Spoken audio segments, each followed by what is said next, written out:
Bienvenue dans ce live de ce dimanche 11 septembre 2022. Je vous salue tous au nom puissant de Jésus-Christ de Nazareth. Je vous prie de vous connecter à Dieu et aussi de vous connecter dans ce live qui, je l'espère, bénira au moins une personne. Je vous prie aussi de le partager afin que nous puissions atteindre les nations par la parole pure, non mixée et la parole qui vient directement du trône de la grâce. Que Dieu puisse nous bénir. Restons ensemble et on est là ensemble pour au moins une heure pour parler de la part de Dieu par rapport aux événements qui se passent actuellement dans le monde. Amen. Que Dieu vous accorde sa grâce et sa bonté. Connectez-vous et connectez ce live dans le groupe afin qu'il puisse bénir vraiment quelques personnes par la grâce de Dieu. Amen. En attendant, je veux que nous puissions écouter un chant qui est en Swahili, qui parle de l'amour véritable de Dieu. Alléluia. L'amour véritable de Dieu. Nimekupata Yesu. L'amour véritable de Dieu. Ce chant est en Swahili et chanté par une chorale depuis Kigali au Rwanda. Amen. Et qui vraiment nous touche. On n'est pas obligé de comprendre ce qui est dans cette chanson. Ce qui comprend les Swahili, tant mieux. Et pouvez nous gratter un tout petit peu ce qui est dans la chanson. Mais ce qu'ils ne comprennent pas, écoutez, parce que votre esprit comprend ce que Dieu nous transmet comme message, parce que Dieu parle toutes les langues, et votre esprit aussi parle et comprend toutes les langues. Que Dieu vous bénisse. Bienvenue dans ce live. Écoutons. Nimekupata Yesu, l'amour véritable de Dieu, alléluia, qui est plus que l'amour des hommes. Alléluia. Que Dieu vous bénisse. Écoutez et savourez.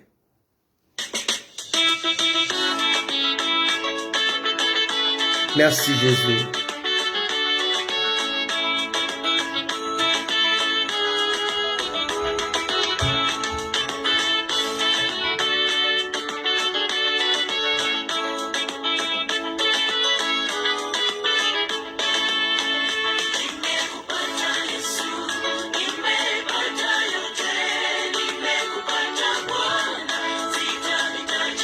Alléluia.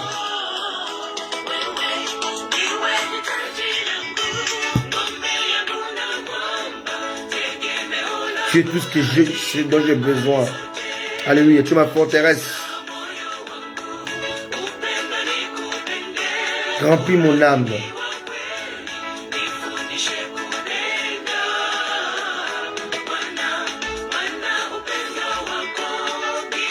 Oh Jésus. Cette chanson me touche. Alléluia. Que Jésus marchait avec toi dans l'amour, ô Seigneur.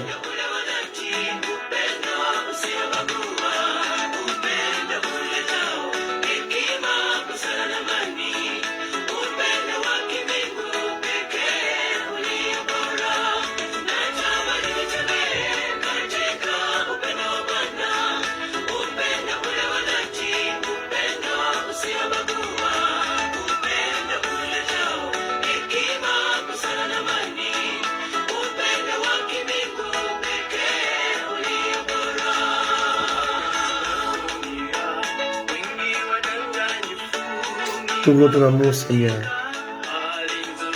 Merci, Seigneur, pour ton amour, Jésus.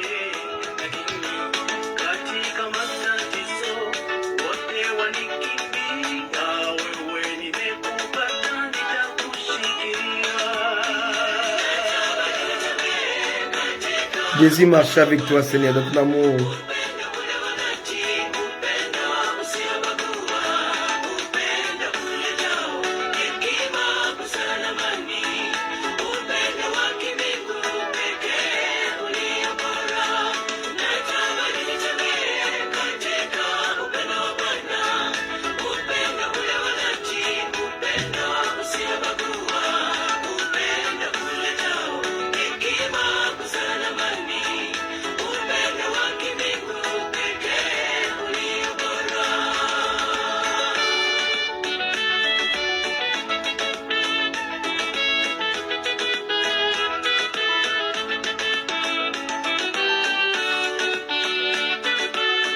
Merci Jésus.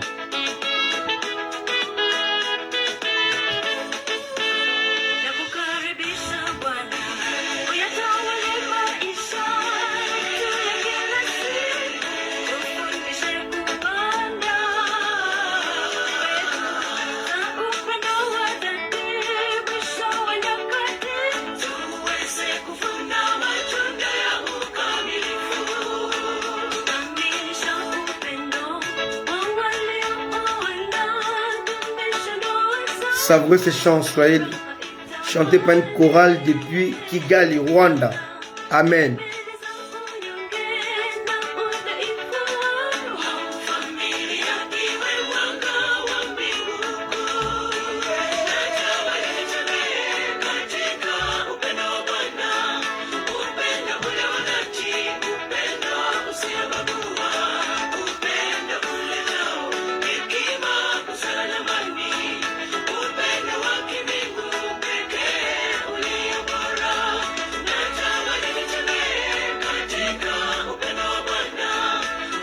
Savourez ces chants. Alléluia. Ton âme comprend, ton esprit comprend les paroles. Alléluia.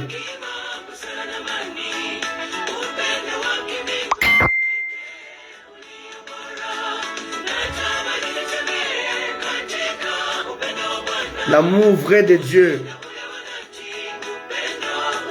L'amour des hommes est fake. Est faux.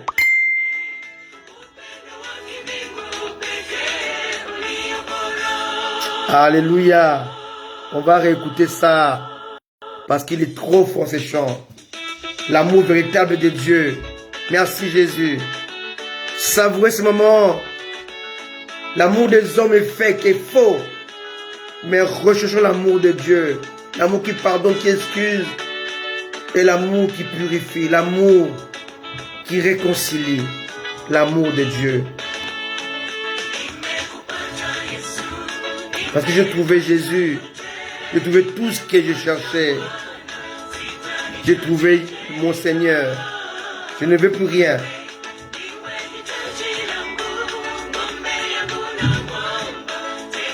Dis la chanson.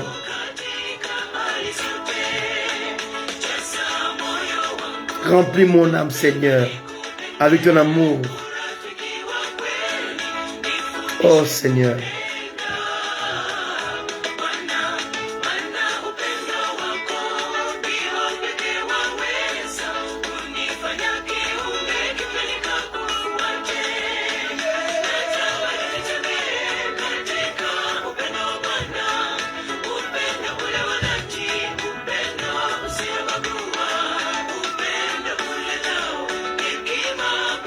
Merci Jésus.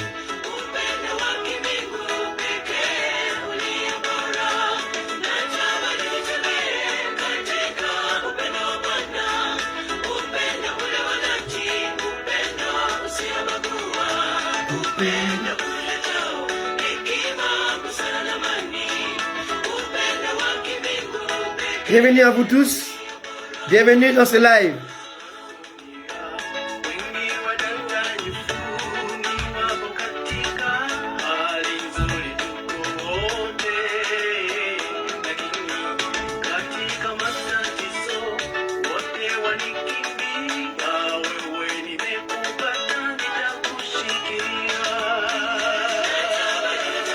Je désire marcher avec toi, Seigneur, dans ton amour.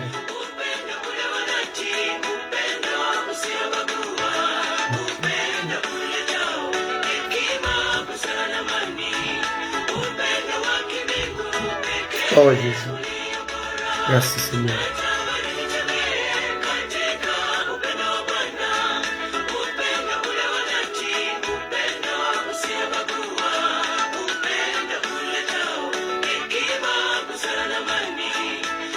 L'amour ramène la sagesse. Love that brings wisdom. Oh God.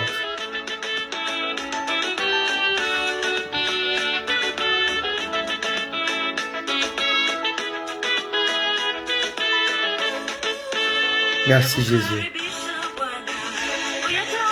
Savourez l'amour de Dieu. Demandez l'amour de Dieu. L'amour sans faille. Merci Jésus. Merci Adonai. Merci Seigneur.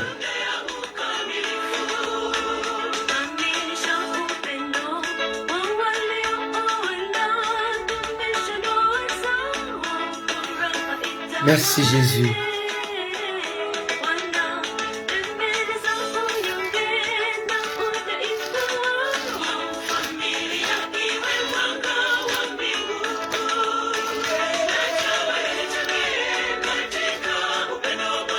Oh Seigneur, merci pour ton amour, Seigneur.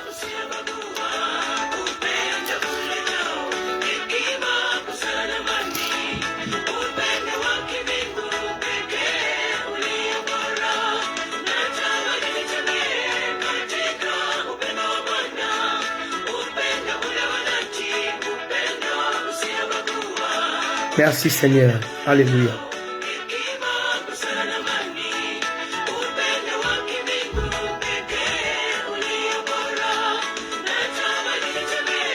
Je désire marcher dans ton amour, Seigneur. Oh, de l'amour du Seigneur. Merci Jésus.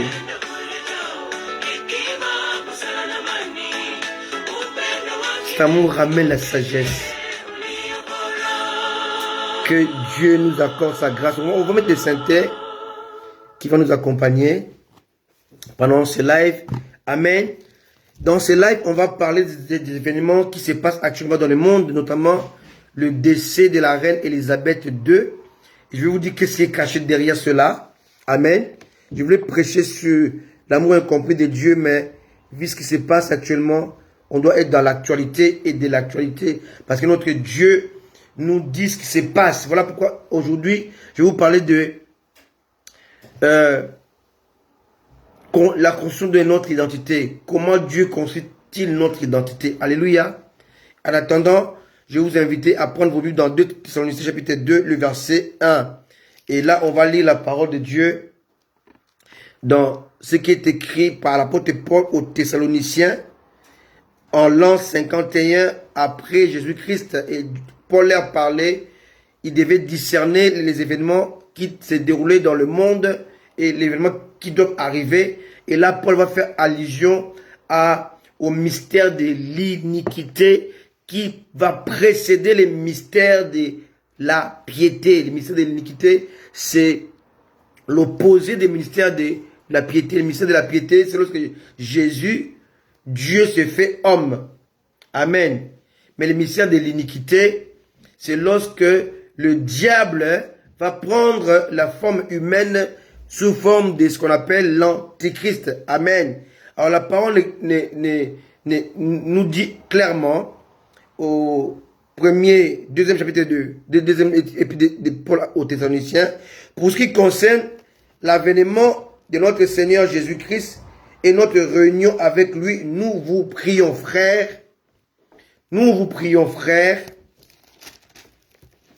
de ne pas vous laisser facilement ébranler dans votre bon sens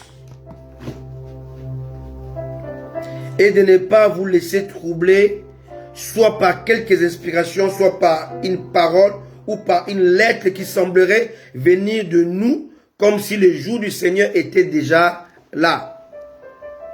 Verset 3. Que personne ne vous séduise d'aucune manière, car il faut que l'apostasie soit arrivée auparavant et qu'on ait vu paraître l'homme impie, le fils de la perdition.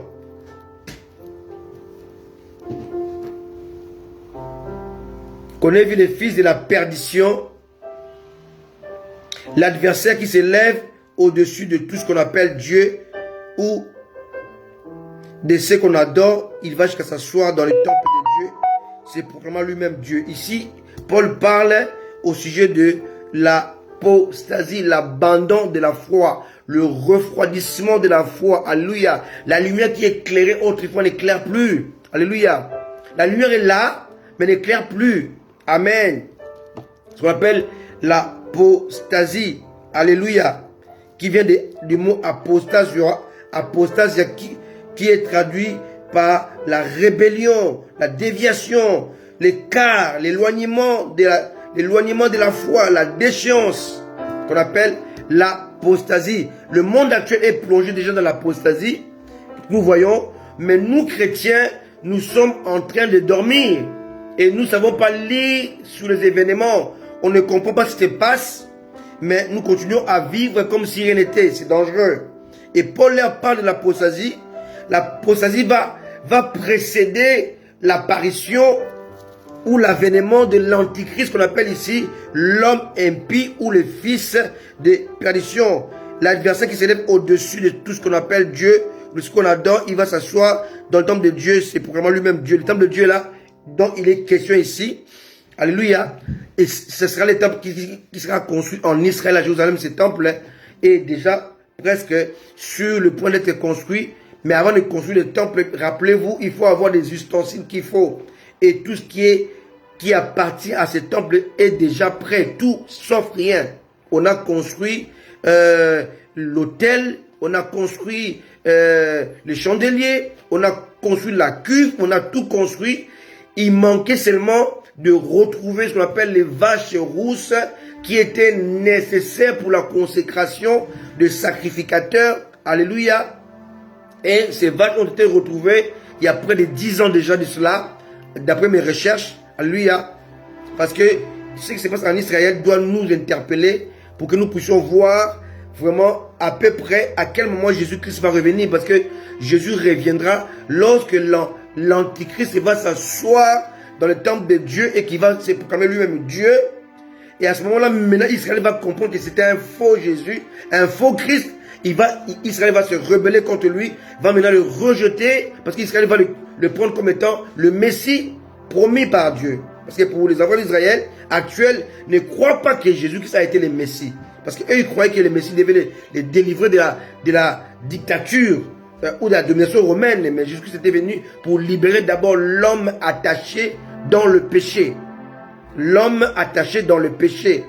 Et eux, ils voulaient qu'ils puissent les libérer physiquement. Donc, ils l'ont rejeté parce que après sa mort, ils étaient toujours esclaves ou sous le protectorat ou sous l'esclavage ou sous la domination romaine. Pour eux, c'était pas lui le Messie. Le Messie viendra les libérer de tous leurs ennemis. Et l'Antichrist va venir justement pour mettre la paix entre les Juifs et le reste du monde, surtout les pays arabes.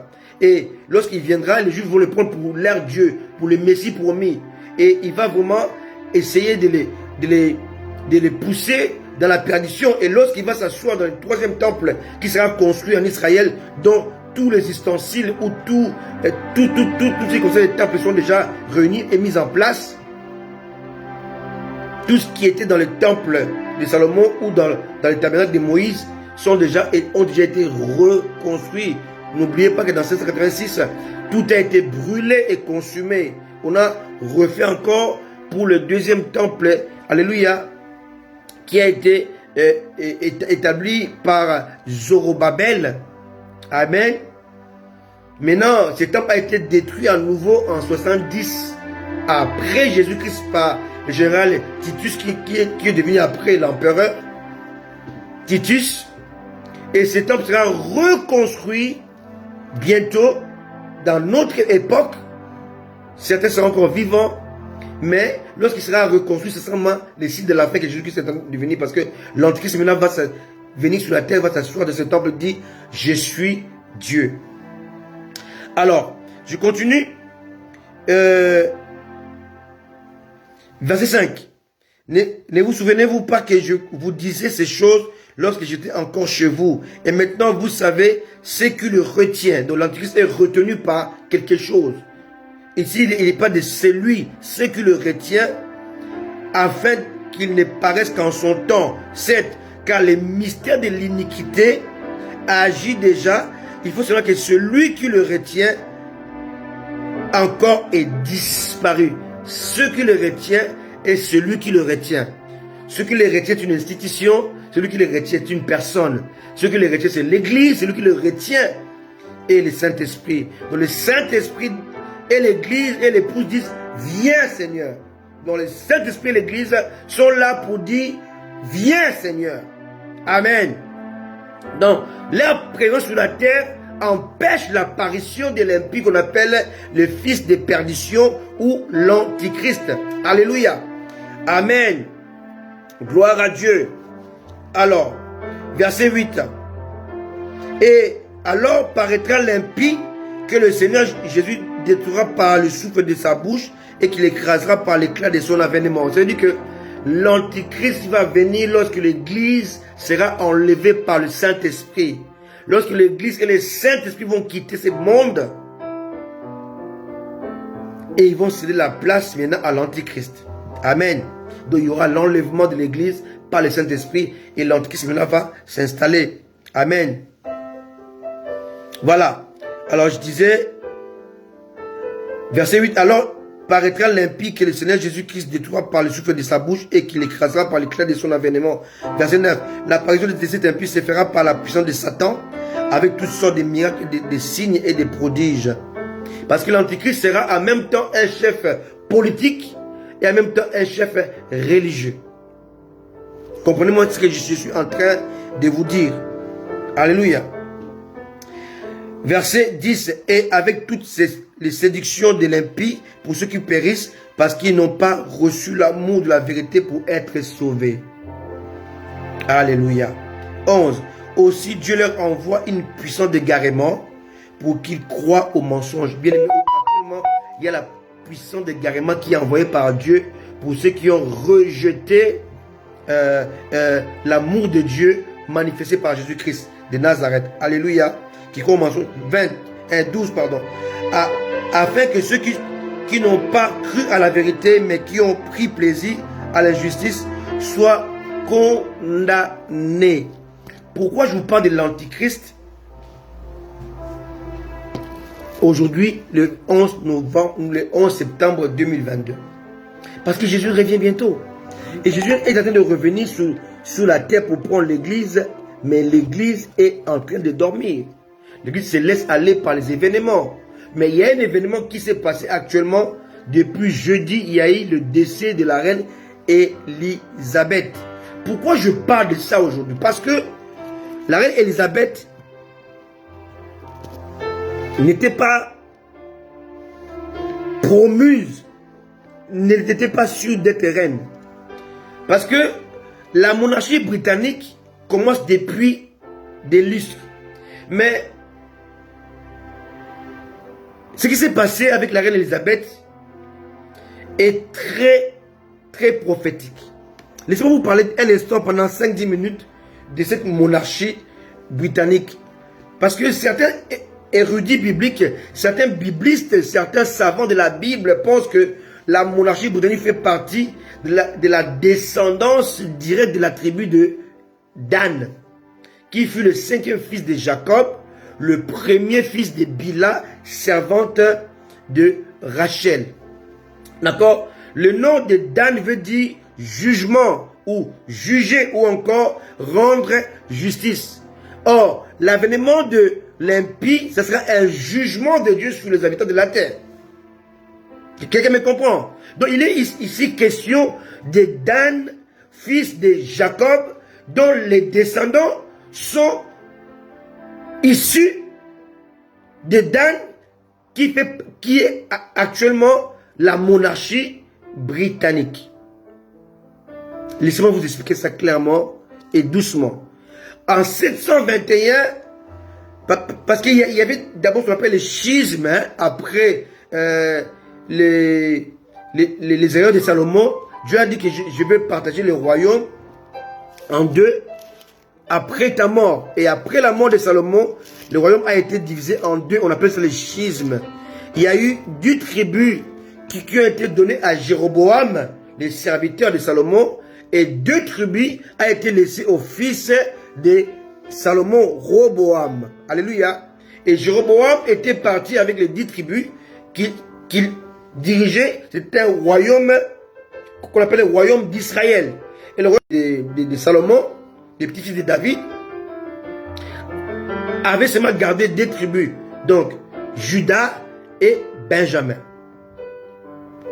Maintenant, Jéroboam, comme il savait que les temples se trouvaient à Jérusalem, donc dans les pays. Si vous voulez voir cette histoire de Dan, allez-y dans Genèse chapitre 30, verset 1 à 6. Hein. Là, on montre comment Dan est né. Hein. Dan est né parce que Rachel était stérile, a pris sa servante Bila, a donné à son mari Jacob pour que Bila puisse enfanter un enfant qui devait être son fils.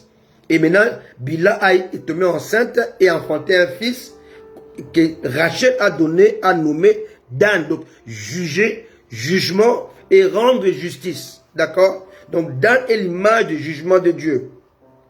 Alors, d'après, je répète encore, d'après certains érudits, savants, biblistes, nous pensons que les 10 tribus perdues d'Israël, une partie se trouve en Europe et la tribu de Dan se trouve ici dans l'Angleterre, dans le royaume ou dans la monarchie anglaise. Alors, il s'est passé quelque chose. Le grand-père d'Élisabeth qui vient de mourir, Élisabeth II, s'appelait George V. George V, avant de mourir, il avait l'héritier, le prince héritier de son royaume qui s'appelait Édouard. D'accord? Et le prince Édouard va devenir roi. Et le prince Édouard était l'oncle d'Élisabeth. N'était pas le père d'Élisabeth. Donc Élisabeth n'était même pas destinée à devenir reine. L'oncle d'Élisabeth, donc le grand frère de son père, s'appelait Édouard. Donc, et quand il est devenu roi, il s'est appelé Édouard VIII. Il est devenu roi par héritage. Lorsque son père, George V, est mort, Édouard VIII devient roi par héritage, comme héritier du trône. Il a été proclamé roi selon la constitution britannique et il va régner 10 mois et 21 jours. Mais il fut obligé d'abdiquer à cause de sa relation avec une américaine qui s'appelait Wallis Simpson, hein? Une femme divorcée, américaine divorcée 2 fois, et les 2 maris étaient vivants, n'étaient pas morts. Or, étant en outre le chef de l'église, parce que le monarque britannique, donc le roi, en l'occurrence de l'Angleterre, il est en même temps chef politique et en même temps chef religieux. Cela ne vous rappelle pas l'identité de l'Antichrist? L'Antichrist sera en même temps chef politique, en même temps chef religieux. Et dans le monde entier, la seule monarchie, le seul empire dont le monarque est en même temps un homme politique, en même temps un homme religieux, c'est la monarchie britannique. D'accord? Or, cette monarchie a été dirigée pendant 70 ans par une femme. Or, l'Antichrist devait être un homme, pas une femme. Donc, le processus a été bloqué parce que la reine Élisabeth était là comme une femme. Maintenant, à sa mort, elle est remplacée par un homme. Et l'héritier de cet homme-là est encore un homme. Ça veut dire qu'il y aura une monarchie dirigée par les hommes pendant une décennie. Quelqu'un me comprend? Alors, et là, on voit les jugements de Dieu au travers de la monarchie britannique, parce que cette monarchie a à sa tête quelqu'un qui joue le rôle du chef de l'église anglicane et en même temps du chef politique, parce que le roi ou le monarque britannique est au-dessus de la loi. L'Antichrist sera au-dessus de la loi. Quelqu'un me comprend? Avançons doucement. Maintenant, le roi Édouard VIII va régner 10 mois et 21 jours. Quelqu'un me comprend? Très important. Donc, il a aimé une femme américaine qui s'appelait Wallis Simpson, qui était une femme qui a divorcé 2 fois. Et par rapport à son statut de monarque, donc chef religieux, il n'avait pas le droit d'épouser une femme divorcée parce que c'était contraire à la croyance, à la parole de Dieu dans laquelle ils adhéraient. Donc il devait soit démissionner, soit abdiquer. Et le premier de son époque-là, M. Stanley, lui a dit, si tu démissionnes pas, tu n'abdiques pas, moi je démissionne avec mon royaume, et si moi je démissionne avec mon gouvernement, et si je démissionne avec mon gouvernement, tu seras obligé d'organiser les élections. Aussi le roi organise les élections, il met sa main dans la politique. Or, dans la constitution britannique, le roi règne, mais ne gouverne pas. Si il commence à gouverner, c'est fini. Là, on rentre dans ce qu'on appelle la monarchie, comment on dit ça? La monarchie totalitaire. Or, la monarchie britannique est une monarchie républicaine, donc parlementaire. Il était obligé maintenant d'abdiquer. Il va laisser maintenant son petit frère, son frère cadet, qui s'appelait comme roi Charles. Alléluia. Il va s'appelait, Georges VI, hein, parce que le grand-père s'appelait Georges V. Georges VI, mais son vrai nom était Albert. Et quand il est devenu roi, il s'est appelé Georges VI. Et c'est lui le père d'Élisabeth. Élisabeth était donc la nièce du roi Édouard VIII. Et lorsque Georges VI est devenu roi, il s'appelait Albert premièrement, et est devenu roi, il commençait maintenant à préparer sa fille comme future reine. Donc la fille, c'est la reine Élisabeth, d'accord? Elle va régner, elle, 70 ans. Georges VI a régné, lui, 15 ans. Et au bout de 15 ans, il est mort du cancer de poumon, d'accord? Et sa fille a pris la place et sa fille a régné pendant plus de 70 ans de règne. Alléluia. Maintenant, elle est morte le jeudi 8 septembre. Suivez-moi dans la très de maintenant. Je vais que vous puissiez comprendre maintenant pourquoi je parle de tout cela. Elle est morte le 8 septembre, le jeudi. Hier samedi, il y a eu la proclamation de Charles III comme étant roi. Sa mère est morte le 8, le 10, donc 2 jours après, on l'a proclamé roi. Mais le même 8, il était déjà devenu roi par héritage.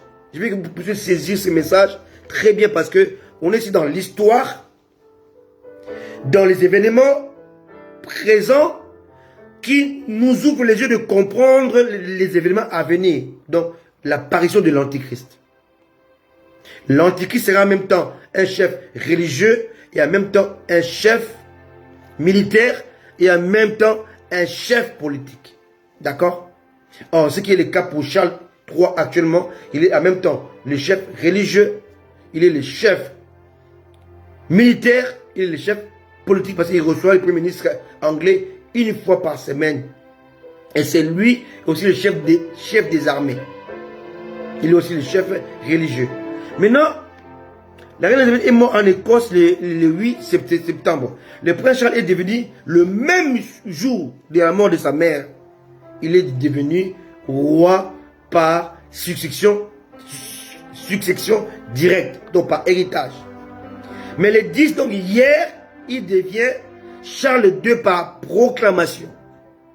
Je veux que vous me suivez très bien. Il est roi à 3 reprises. Par héritage, par proclamation et par couronnement.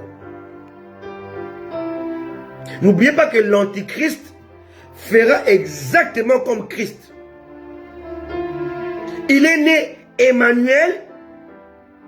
8 jours après, il est devenu, ou il a reçu le nom de Jésus.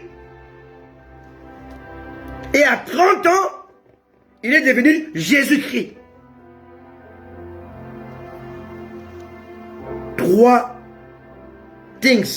3 choses. N'oubliez jamais cela. Les enfants de Dieu aussi, nous avons le Saint-Esprit avec nous, en nous et sur nous. Les enfants de Dieu aussi, nous avons ce qu'on appelle l'identité des serviteurs, amis et frères. On va voir tout cela aujourd'hui. Alléluia. Le serviteur de Dieu n'est pas synonyme de l'ami de Dieu. L'ami de Dieu n'est pas synonyme de frère. Non. Élisée a été le fils d'Élie.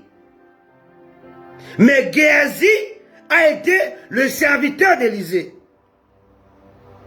Élisée a hérité d'Élie en tant que fils.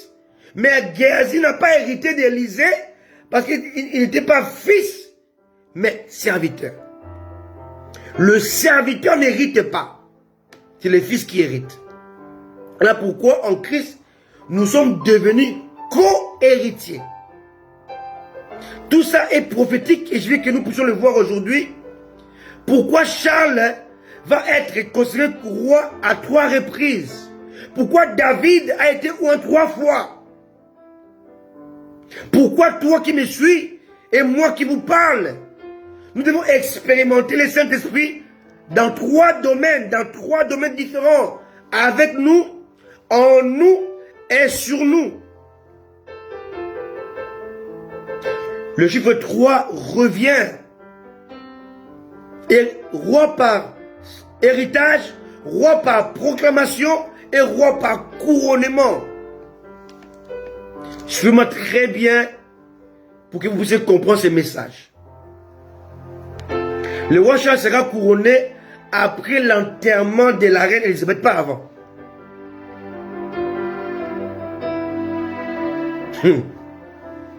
Le prince devient roi par proclamation le 10 septembre. Le roi doit être couronné après l'enterrement de sa mère, la reine Elisabeth. L'enterrement de sa mère équivaut à la résurrection, si on peut faire la comparaison avec Jésus-Christ. L'enterrement d'Élisabeth fait allusion à la reconnaissance et à la résurrection de Charles. Allô? Pour l'instant, malgré qu'elle soit morte, Élisabeth fait toujours l'ombre à Charles. Mais quand elle sera enterrée, Charles va rentrer dans le domaine de la résurrection, donc du couronnement. Il ne peut pas être couronné aussi longtemps que la dépouille mortelle de sa mère est encore là. Et il sera couronné que après son enterrement. My goodness. Il faut accepter que le Seigneur enterre ta vieille nature qui offusque ton élévation, ta reconnaissance. Alléluia.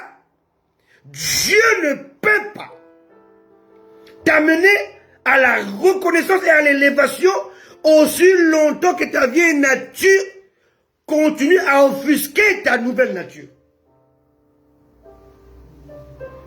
Comprenez un peu ces mystères. D'une part, il y a la mort de la reine. Et ce qu'on appelle les parallélismes. La mort de la reine, comparons-le avec la mort de Jésus. Or, la mort de Jésus s'appelle la rédemption. Donc, le salut acquis. Alléluia. Donc, nous acquérons une position lorsque nous réalisons les avantages de la rédemption. De la croix de Jésus. La mort constatée de Jésus à la croix. Mort constatée égale début d'une nouvelle ère. Pourquoi dis-je cela? Parce qu'on lit dans Hébreux, chapitre 9, verset 17. Hébreux 9, 17. Lisons-le. Hébreux 9, 17. Suivez-moi très bien. Je vais être un tout petit peu très technique, mais vous allez comprendre. Hébreux 9, 17. Dit ceci. Car là où il y a un testament, il est nécessaire que la mort du testateur soit constatée. Un testament, en effet, n'est valable qu'en cas de mort, puisqu'il n'a aucune force tant que le testateur vit. Voilà pourquoi c'est avec du sang que même la première alliance fut inaugurée. Pourquoi le sang? Le sang de l'animal. Quand il n'y a pas de sang, l'animal n'est pas mort. N'est pas mort. D'accord? Il faut qu'il y ait mort pour que le testament soit validé. Il fallait que les sangs de Jésus puissent couler pour que le testament soit validé. En d'autres termes, les nouveaux testaments ne commencent pas dans Matthieu 1. Parce que dans Matthieu 1, on parle de la naissance de Jésus. On parle des mages. Il n'y a pas mort. Les nouveaux testaments commencent dans Matthieu 27, verset 50. Tout ce qui est avant Matthieu 27, verset 50, tout ce qui est avant, c'est l'Ancien Testament. Quelqu'un me comprend? Parce que Hébreux 7, 9, 17 nous dit que tant que le testateur vit, qui est le testateur? C'est Jésus-Christ. Le testament n'a pas de valeur. Matthieu 27, verset 50, nous parle de la mort constatée de Jésus. Quelqu'un me comprend? C'est très important. Donc le Nouveau Testament, mes bien-aimés, ne commence pas dans Matthieu 1, verset 1, mais dans Matthieu 27, verset 50. Si cela vous choque, alors vous devez relire votre Bible. Je n'invente rien. Matthieu 27, verset 50 dit, Jésus poussa de nouveau un grand cri, et rendit l'esprit. Donc Jésus a rendu l'esprit dans Matthieu 27, verset 50. Et là maintenant le testament commence.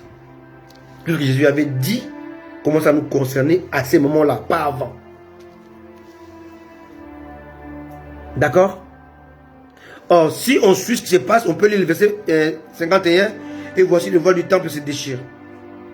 Donc tout ce qui était caché se révèle. Depuis le haut jusqu'en bas, la terre tremble. Tremblement de terre.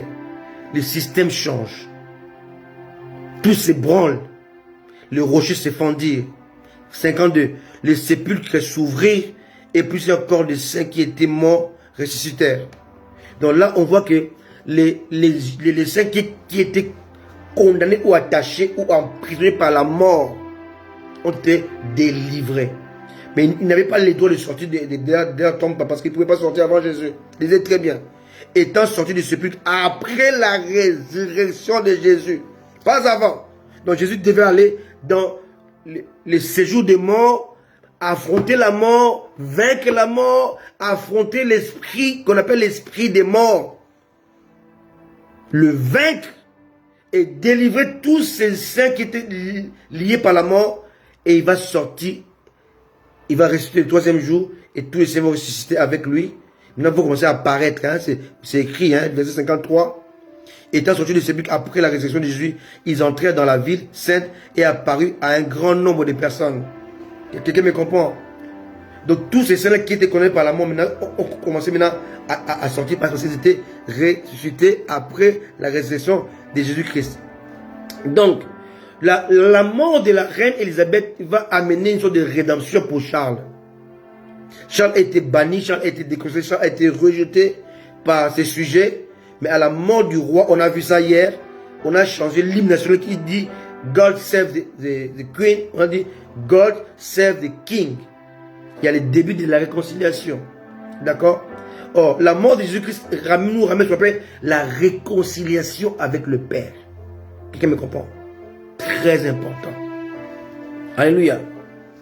Tremblement de terre, accès, le trône de la grâce est ouvert à son pouvoir. On pouvait voir le lieu très saint, là où se trouvait autrefois jadis l'arche de Dieu qui avait disparu en 1686 avant Jésus-Christ. Mais dans le deuxième temple, l'arche n'existait pas, parce que l'arche était dans la ville qui s'appelait Jésus-Christ, était lui-même l'arche. Alléluia. L'arche était humanisée. Ok? Alors, on continue un peu notre réflexion. Nous sommes maintenant, par conséquent, les enfants de Dieu dans Jean chapitre 1, verset 12. À ce qu'il leur reçoit, ce qui croit en son nom, il leur donne le pouvoir de devenir enfants de Dieu. Enfants de Dieu fait de nous aussi des serviteurs. Selon Jean 15, verset 15. Je ne vous appelle plus serviteur, car le serviteur ne sait pas ce que fait son maître. Je vous appelle ami. Donc on voit ici qu'il y a une différence entre serviteur et ami. Comme je vous dis qu'il y a trois étapes. L'étape du serviteur, de l'ami et des frères. À la résurrection, Jésus va dire à Marie, ne me touche pas, mais va dire à mes frères, pas à mes serviteurs, pas à mes amis. Jean 15, 15, il appelle ses serviteurs ses amis. Parce qu'il devait leur livrer un secret. Le secret de la rédemption, le secret de la nouvelle naissance, le secret de la réconciliation avec Dieu, le secret du Saint-Esprit. Alléluia. Donc nous avons la première étape, l'étape on est héritier lorsqu'on constate, lorsqu'on remarque, lorsqu'on réalise la nouvelle naissance. La croix de Jésus. Donc Charles ne peut pas être couronné avant l'enterrement de sa mère. Quelqu'un me suit? Très important. Donc après l'enterrement de sa mère, il y aura ce qu'on appelle le couronnement de Charles III. Donc dans la pensée biblique ou dans le domaine spirituel, ce couronnement symbolise le rang le plus élevé, celui des frères de Jésus, qui fait de nous des co-héritiers selon Romains 8, verset 17. Alléluia. Dans Jean 20, verset 17, Jésus dit, va dire à mes frères, pas à mes serviteurs, pas à mes amis. Autrefois, dans Jean 15, verset 15, nous avons quitté l'étape des serviteurs, on a atteint l'étape des amis. Moïse a été l'ami de Dieu, Abraham a été l'ami de Dieu. Mais dans l'ancienne alliance, aucun des patriarches, aucun des saints n'a atteint le rang de frère. Mais nous le sommes à cause de Jésus et par son esprit. Alléluia. Alors, l'étape du couronnement, c'est l'étape où Dieu nous permet d'exercer l'impérium. Le pouvoir qui permet de diriger l'exécutif, le judiciaire, le parlementaire. La présidence de la République est une institution. L'homme devient une institution.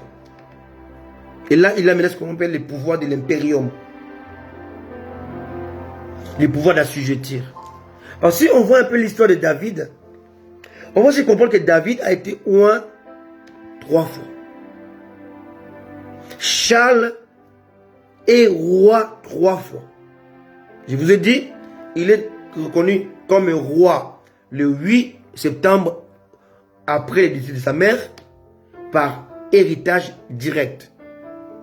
2 jours après, donc le 10, donc hier, on l'a proclamé roi. Et après l'enterrement de sa mère, il va être couronné roi. Qu'est-ce que cela a à voir avec nous? Avant de voir avec nous, regardons un peu ce qui s'est passé avec David. David va être choisi parmi ses frères. On va aller dans 1 Samuel 17. Si vous êtes troublé par rapport à ce que je suis en train de dire, vous devez me revoir. Après les messages, allez revoir les messages. Allez-y doucement, vous allez comprendre. Parce que je vais aussi vite par rapport au temps. D'accord? 1 Samuel 17, Dieu envoie Samuel chez Isaïe, qu'on appelle aussi Jessé. Maintenant, il va arriver chez Samuel, chez le père de Samuel. Il va chercher à convoquer toute la famille. Et son père va convoquer les frères de David sans David. Sans David. Et là, il va oindre, il va demander à ce qu'on aille chercher David. 1 Samuel 16.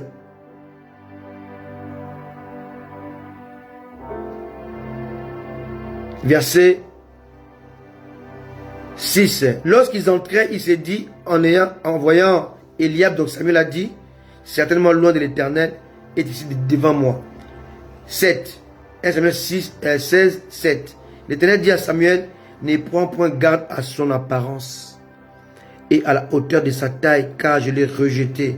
L'Éternel ne considère pas ce que l'homme considère. L'homme regarde à ce qui frappe les yeux, mais l'Éternel regarde au cœur. 8. Isaïe appela Abinadab. Les filles passaient devant Samuel. Isaïe, c'est le père de David. Et Samuel dit, l'Éternel n'a point non plus choisi celui-ci. Isaïe fit passer Shama. Et Samuel dit, l'Éternel n'a point non plus choisi celui-ci. Isaïe fit passer 7 de ses fils devant Samuel.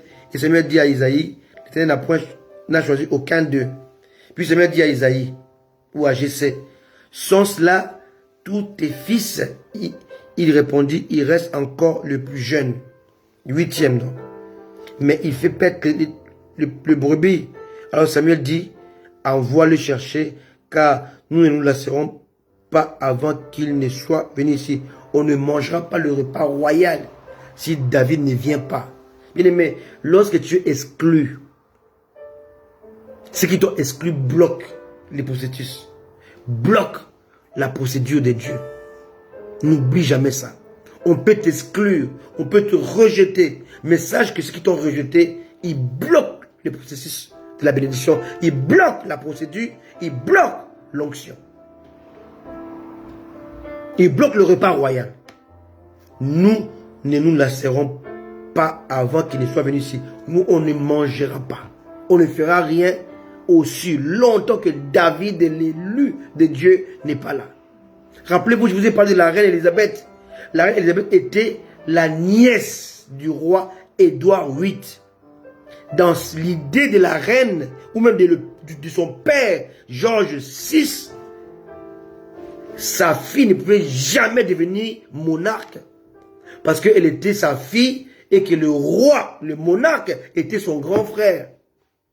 Mais par le concours des circonstances, par la volonté de Dieu, Dieu a su comment faire pour ramener les Windsor à la monarchie.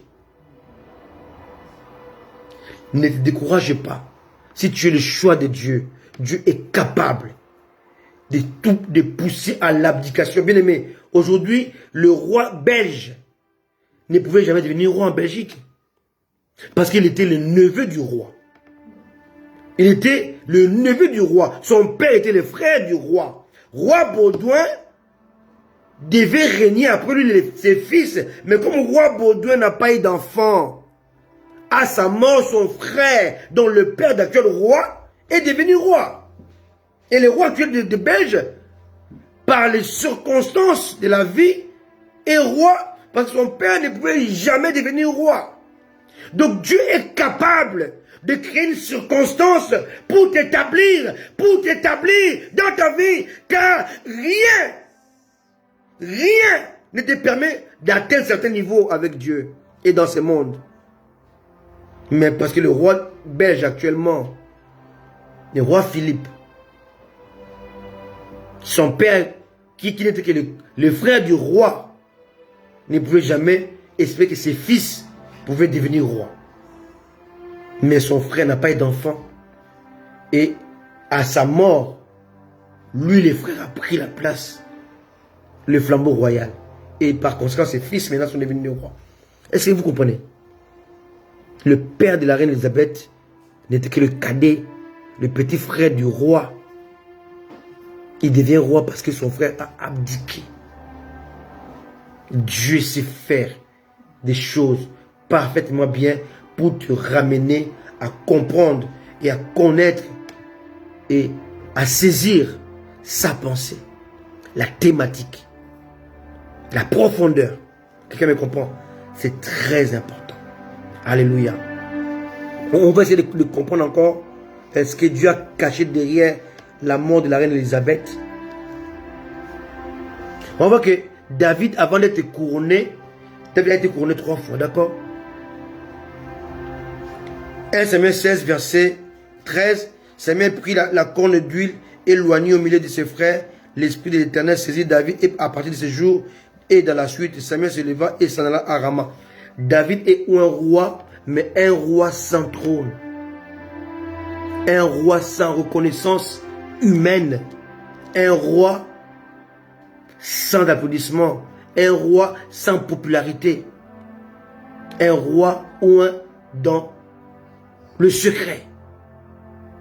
David, avant d'être oint par Samuel, c'était un homme solitaire, dévoué, consacré, obéissant, ambitieux, déterminé, combattant.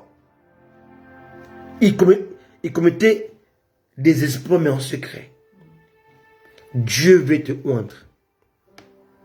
Mais il veut que tu puisses demeurer dans la solitude. Reste dévoué à lui. Reste consacré, obéissant, ambitieux, déterminé, combattant, mais dans le secret. Quelqu'un me comprend? C'est très important. Alléluia. Mais après l'onction, il y a un autre combat. C'est le combat de l'entourage, le combat de la famille qui va arriver. On va voir que son frère va les traiter de tout le nom. On peut voir ça dans 1 Samuel 17, verset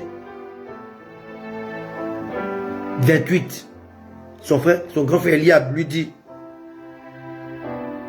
Eliab, son frère aîné, qui avait entendu parler à ses hommes, fit enflammer de colère contre David et lui dit, pourquoi tu es descendu et à qui as-tu laissé ces peu de brebis dans le désert?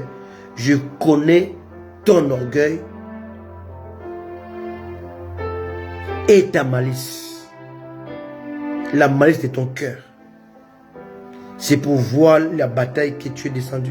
Donc, en fait, lorsque Dieu vous donne l'onction, lorsque Dieu vous établit dans quelque chose, la famille, ça sera le premier défi à relever. Ça sera la première contradiction, le premier opposant. Parce que tu auras reçu l'onction de Dieu. Alléluia. Alléluia. Je veux que nous puissions comprendre un peu ce que Dieu est en train de faire. Avec l'avènement de Charles III, qu'est-ce que Dieu est en train de faire?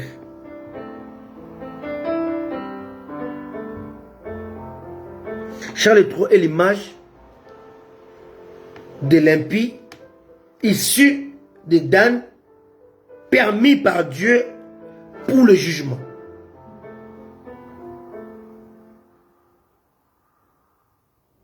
Mais son image symbolise l'image du chrétien.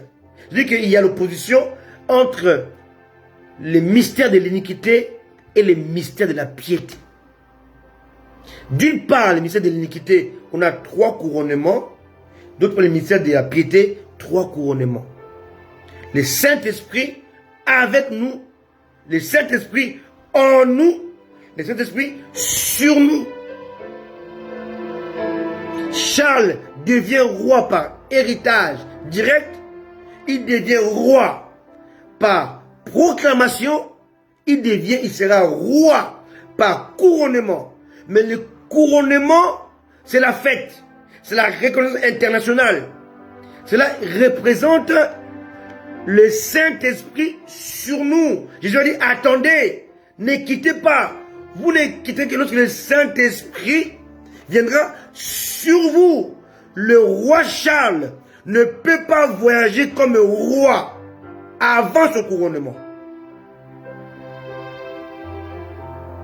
Tu ne peux pas commencer à vouloir diriger le royaume, avoir la responsabilité dans le royaume de Dieu avant le couronnement. Le Saint-Esprit sous vous, sous vos têtes, c'est le couronnement.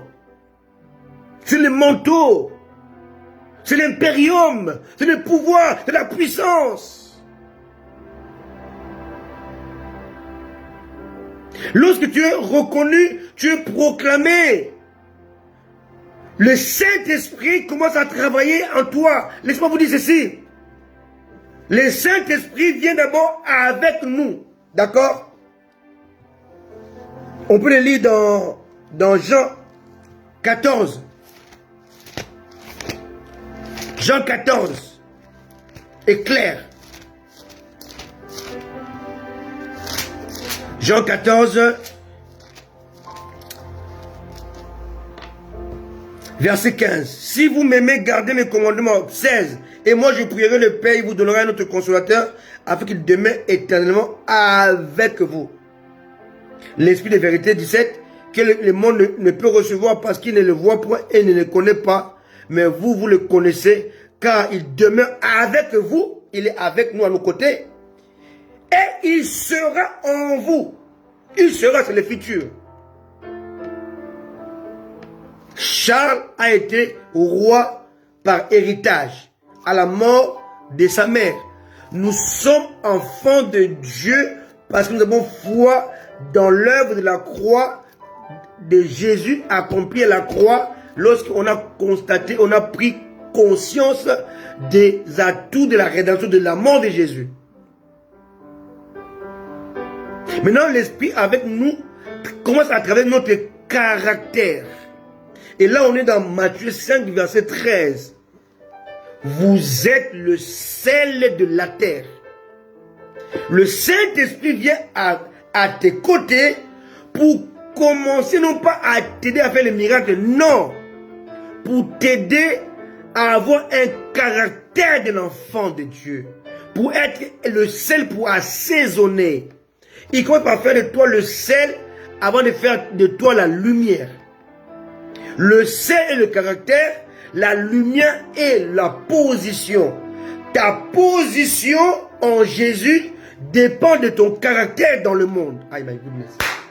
Jesus. Beaucoup d'hommes de Dieu aujourd'hui, ils veulent promouvoir leur position, donc leur rang de lumière du monde. Mais ils oublient que la promotion de la position dépend directement du travail du caractère. William, qui est actuellement le prince héritier direct de Charles III, va commencer maintenant à travailler son caractère avant d'atteindre la position. On ne peut pas promouvoir la position aussi longtemps qu'on n'a pas travaillé le caractère. Dieu commence à travailler notre caractère. Nous devons devenir, selon Matthieu 5, 13, le sel de la terre assaisonné des vies, affecté des vies, car le sel a le pouvoir d'assaisonnement, d'enlever tout ce qui est fadasse, tout ce qui est insipide. Le sel a le pouvoir de rendre agréable ce qui était dégoûtant autrefois. Nous devons contaminer, nous devons affecter des vies. Étant le sel, Dieu t'appelle premièrement à être forgé dans ton caractère. Tu dois apprendre à comment résister dans la chair, comment crucifier la chair, comment manifester la puissance de Dieu en toi, comment marcher avec Dieu et tout ça dans le travers du caractère. Aujourd'hui, les chrétiens, ils cherchent la position, mais ils oublient le plus important, la source qui est le caractère. Tu ne peux pas être la lumière du monde aussi longtemps que tu ne prends pas conscience que tu es d'abord le sel de la terre. Le monde n'est pas la terre. La terre n'est pas le monde. La terre est dans le monde. Je dois être d'abord le sel de la terre avant de devenir la lumière du monde. Matthieu 5, 13, je suis le sel. Matthieu 5, 14, je suis la lumière. Le Saint-Esprit doit d'abord être avec moi pour travailler mon caractère. Ensuite, après avoir travaillé mon caractère, il va maintenant travailler mon positionnement, mon rang. Très important. D'accord? On doit comprendre ces choses. Charles doit passer par 3 étapes. Il en a déjà accompli 2. Le 3e arrive, mais après l'enterrement de sa mère. Tu ne peux pas atteindre la dimension de lumière, dimension de positionnement, de position avec Christ, si tu n'assistes pas à l'enterrement de ta vieille nature, ton vieil homme. Quelqu'un me comprend? Très important. Alléluia. Très important. Très important. Le Saint-Esprit avec nous vient pour nous aider, nous éclairer, nous suggérer, nous conseiller. Cette première étape équivaut au couronnement de David comme roi, mais devant ses frères. 1 Samuel 16.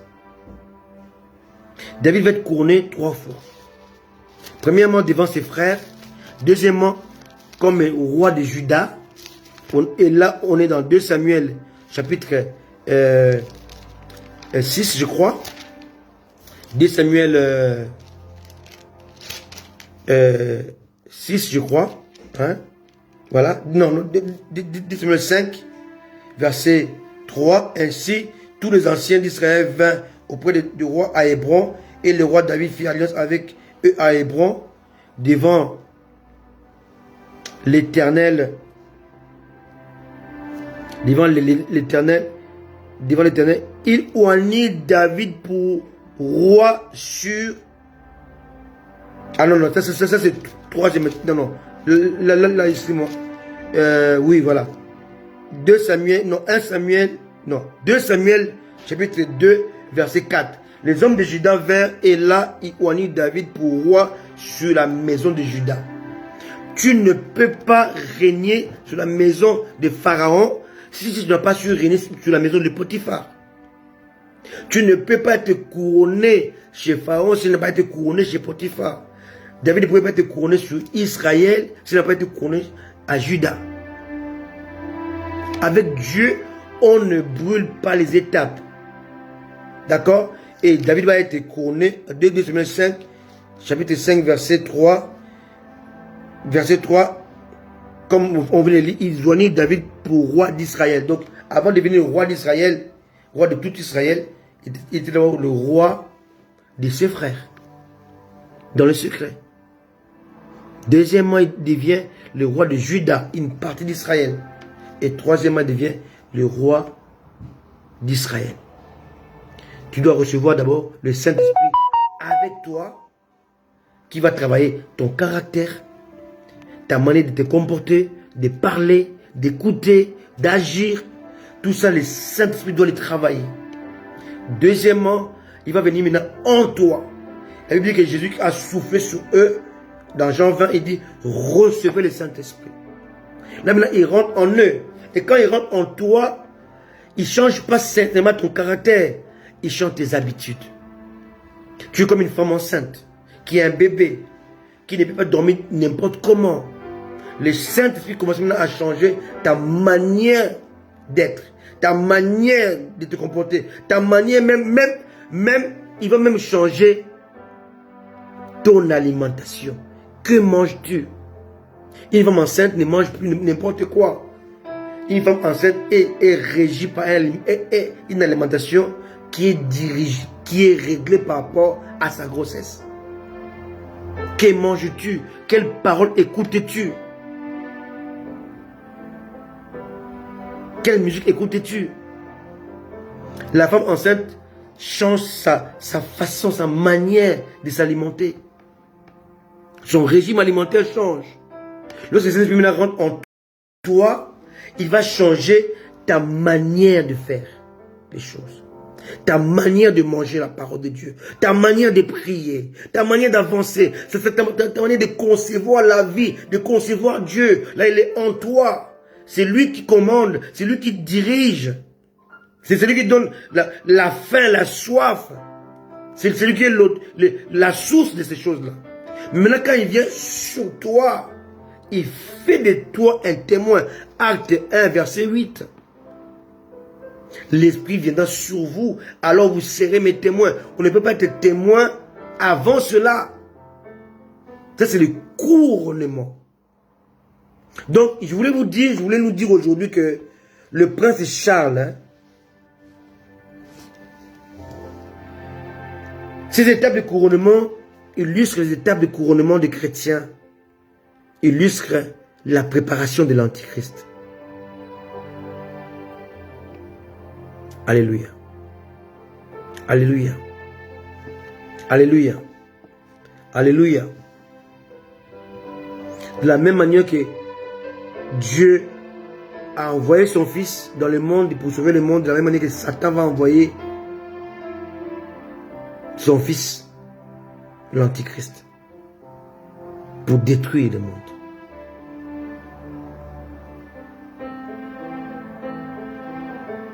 Alléluia.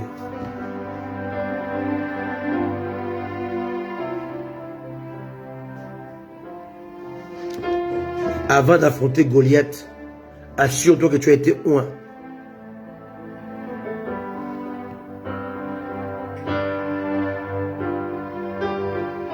David n'a pas affronté Goliath avant l'onction.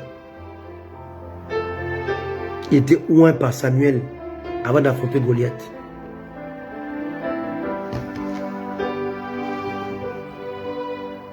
Et lorsqu'il voulait affronter Goliath, Saül est venu avec ses armes des perdants, pour mettre sur David. David, heureusement, s'en est débarrassé. Ce que je vais vous dire par là, c'est que il ne faut jamais utiliser les expériences du passé pour résoudre les problèmes du présent. Non, ça ne marche pas. Jamais. Il ne faut jamais utiliser les armes du passé pour résoudre les problèmes du présent. Les hommes de Saül ne peuvent pas tuer Goliath. Il faut des outres neuves pour le vin nouveau. Des âmes nouvelles dans l'ère nouvelle. Ce monde a pris une autre imitation. Imitation incontournable. Mais les chrétiens, nous sommes là sans comprendre pourquoi la reine Elisabeth a fait autant d'années. Dieu a permis qu'elle puisse vivre 70 ans de règne. Parce que Dieu voulait retarder un événement. Celui de l'Antichrist. La mort de la reine Elisabeth est le début de quelque chose, d'une nouvelle ère.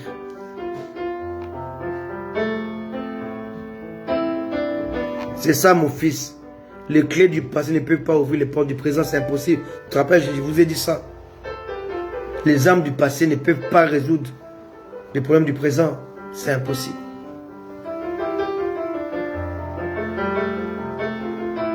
Alléluia. Alléluia.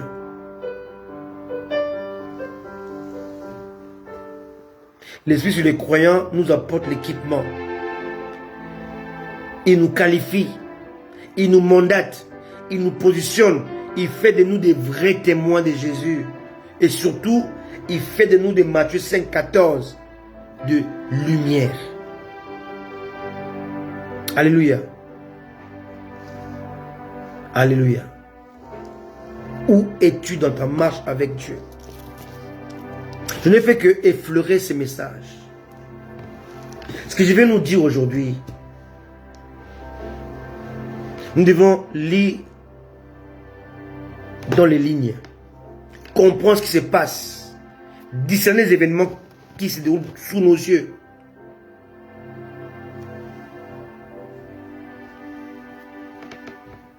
Rien n'est au hasard. Tout est calculé. Tout est pesé. Tout est prophétique.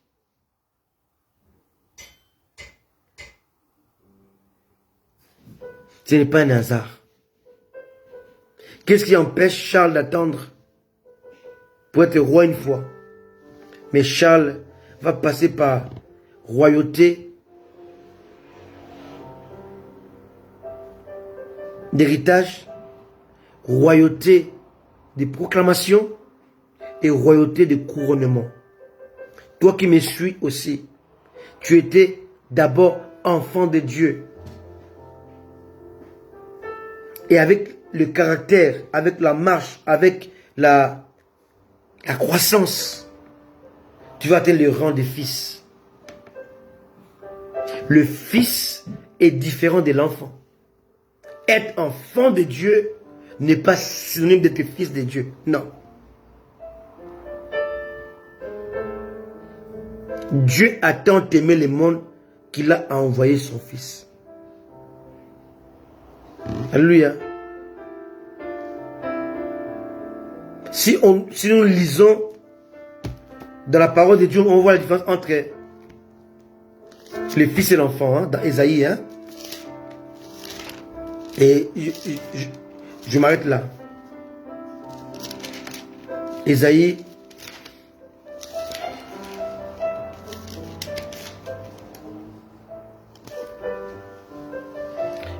Chapitre 9, verset 5. Car un enfant nous est né. Un fils nous est donné. L'enfant c'est Emmanuel. Le fils c'est Jésus. L'enfant ne sauve pas. Le fils, oui. Dieu n'a pas donné l'enfant, mais le fils. Galates chapitre 4 dit que aussi longtemps que l'héritier est un enfant, il ne diffère en rien d'un esclave. Tu sais pourquoi tu es esclave de la mondanité? Tu sais pourquoi tu es esclave de la sexualité? Tu sais pourquoi tu es esclave des choses de ce monde. Parce que tu es resté dans l'étape de l'enfant. Il est temps de devenir fils. Lis Galates chapitre 4. Le fils est celui qui hérite. Et celui qui est livré. Et celui qui devient une rançon.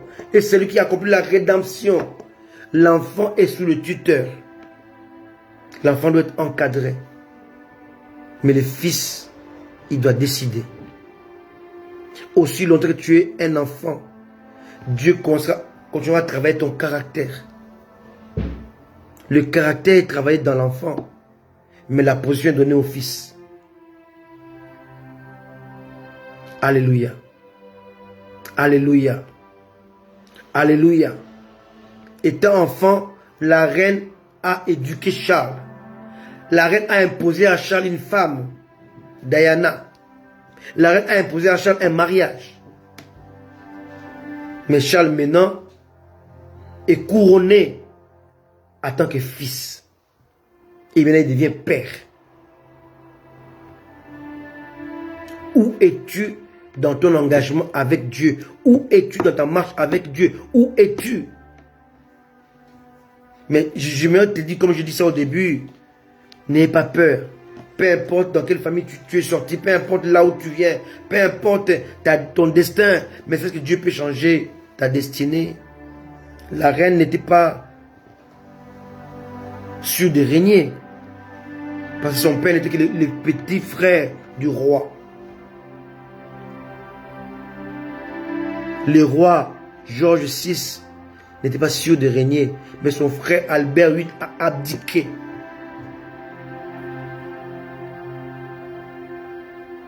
Tu n'es pas sûr de régner. Il n'y a rien qui le prouve. Mais Dieu n'a pas encore dit son dernier mot. Crois. Continue à croire. Laisse-le travailler ton caractère. Laisse-le briser ton orgueil. Laisse-le travailler ton insuffisance. Laisse-le travailler ces choses. Qu'est-ce qui se passe dans le monde actuellement? Puisse nous interpeller. Ayons le jeu spirituel. Ayons le discernement de l'esprit. Et j'étais là hier avec mon épouse. J'étais en train de cogiter. Il dit, mais pourquoi Charles est proclamé? Et pourquoi il sera couronné? J'étais en train de le cogiter. Je dis, mais qu'est-ce que cela a à voir avec la parole de Dieu? Et le Seigneur m'a éclairé. 3 étapes. L'onction avec nous. L'onction en nous. Saint-Esprit avec nous. Saint-Esprit en nous. Saint-Esprit sur nous. Matthieu, Jean 14, Jean 20, acte 1.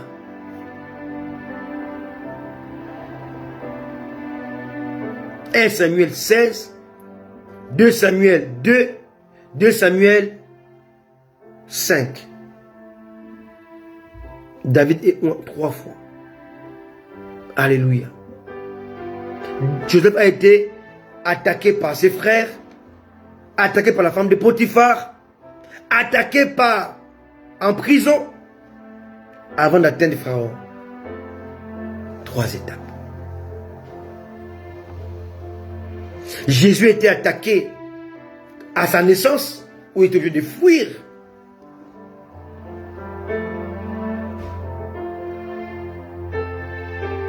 Jésus a été attaqué à sa majorité,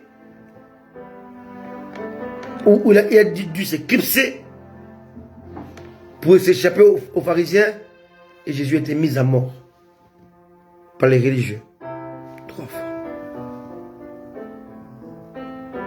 Alléluia.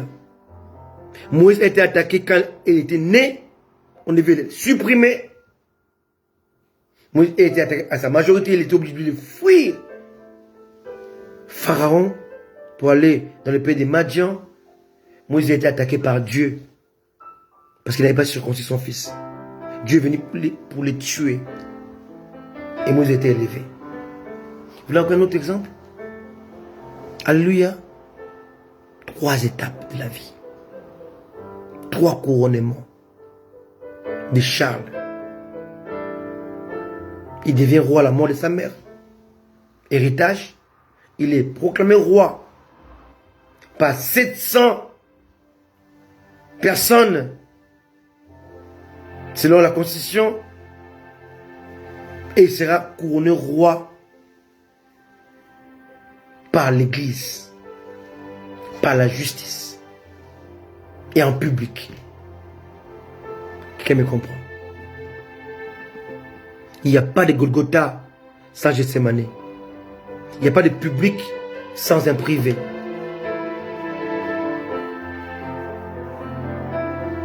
N'oubliez pas cela. Il n'y a pas de positionnement sans le caractère. Il n'y a pas de Jean 5, verset 14, sans Jean 5, verset 13. Jean 5, 13, Dieu travaille ton caractère. Jean 5, 14, Dieu t'établit comme position, comme rang. Il n'y a pas de rang sans travail de caractère. Dans la prison, Dieu a travaillé le caractère de Joseph. Pendant plus de 2 ans d'injustice en prison. Et quand il est sorti, il pouvait gérer. Dieu est en train de travailler ton caractère. Mais tu es là, tu es prêt à abdiquer, à abandonner, à laisser tomber. C'est trop dur. Dieu essaie de te rendre insensible. Insensible aux critiques, insensible aux injures, insensible à toutes ces choses-là. Avant de t'établir pour devenir la lumière du monde. La lumière de ta famille et des autres. Que Dieu vous bénisse. Que Dieu nous bénisse. Nous devons apprendre à discerner les événements qui se passent actuellement. Pourquoi Dieu le permet? Qu'est-ce que Dieu veut nous enseigner? La Bible dit dans les livres des Proverbes chapitre 16 verset 4, Dieu a tout fait pour un but. La monarchie britannique est une descendance de la tribu de Dan, qui veut dire jugement, juger. Et Dieu est en train de nous montrer ce qui se prépare. La reine est morte. Maintenant, c'est un roi. Et l'antichrist sera un être humain, un homme, pas une femme. Après Charles, c'est William. Après William, c'est encore son fils. Donc, la dynastie est assurée au moins sur 100 ans sur un homme dans lequel, sans aucun doute, sortira l'antichrist.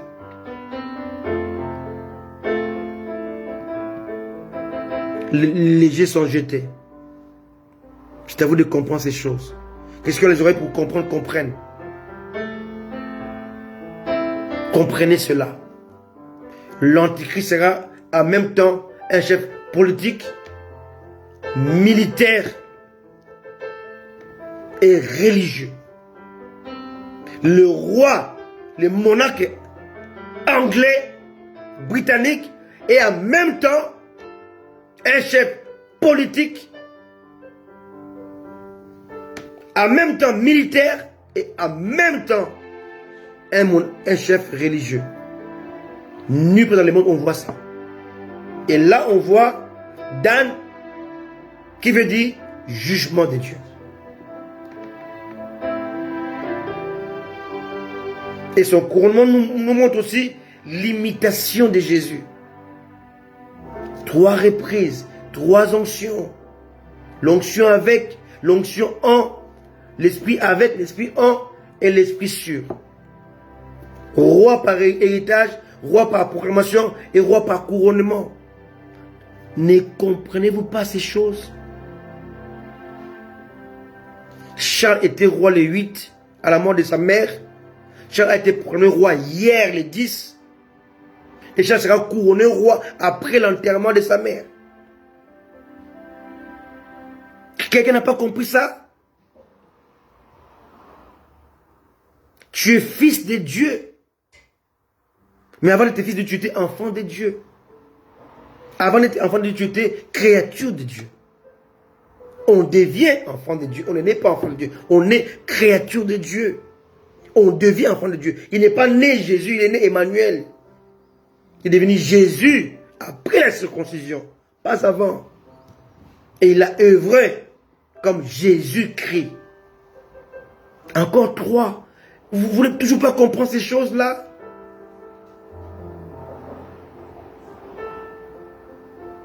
Que Dieu vous bénisse.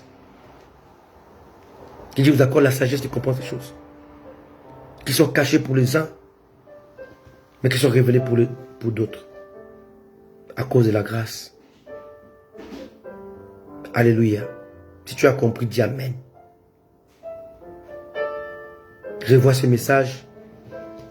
Tu vas voir qu'il n'y a rien de hasard. Rien de hasard. Tout est planifié. Satan imite Dieu. Et Satan se dévoile lui-même. Parce qu'il imite Dieu. Que Dieu vous bénisse. Que Dieu vous accorde sa grâce, sa montée. À dimanche prochain. En attendant, restez sobre et accrochez-vous à Jésus. Car tout est préparé pour son retour. Pour l'enlèvement. Parce que l'impie commence maintenant à se démontrer. À montrer ses failles. À montrer ses faiblesses. À montrer ses tactiques. Amen. Soyez bénis. Au nom de Jésus. Soyez bénis. Alléluia. Ciao. Bye bye. Revoyez ces messages. Et partagez-les surtout. Au nom de Jésus. Bye. Amen.